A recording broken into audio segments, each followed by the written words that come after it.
Isang mapagpalang araw sa inyong lahat. Ako po si Lady Faith B. Santos, isang mag-aaral sa UMS 12 Our Lady of Peace. Ako ay magbabahagi ng isang talumpati na napatungkol sa kung gaano kahalaga ang edukasyon sa ating hinaharap. Sa inyong palagay, gaano kaya kahalaga ang edukasyon sa ating kinabukasan? Ang edukasyon ay hindi lamang susi ng tagumpay. Ito rin ang pundasyon sa isang matibay na kinabukasan. Sa bawat aral na tutunan natin, hinubog rito ang ating pagkatao at binibigyan tayo ng kakayahang harapin ang hamon ng buhay. Sa pamamagitan ng edukasyon, natututo tayong mangarap at magsikap upang maabot ang ating mga mithiin.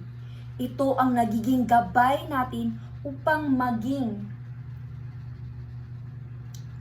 handa sa mga oportunidad na darating.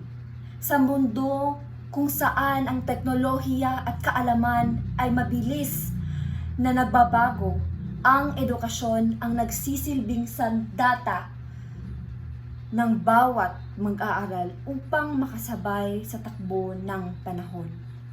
Ngunit, higit pa rito, ang edukasyon ay nagtuturo rin ng mabuting asal, malasakit sa kapwa, at pagpapahalaga sa ating bayan.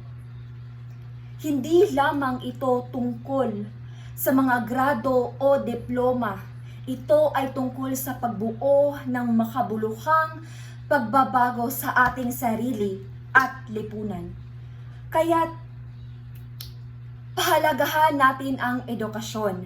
Sa bawat araw na pinapasok tayo sa paaralan, tandaan natin na bawat letra, numero at aralin ay hakbang patungo sa ating mga pangarap.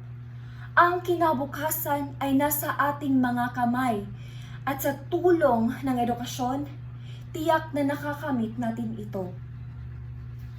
Kaya palaging tandaan, huwag binabasta-basta lamang ang edukasyon. Ito ay pundasyon ng mabuting kinabukasan. Maraming salamat.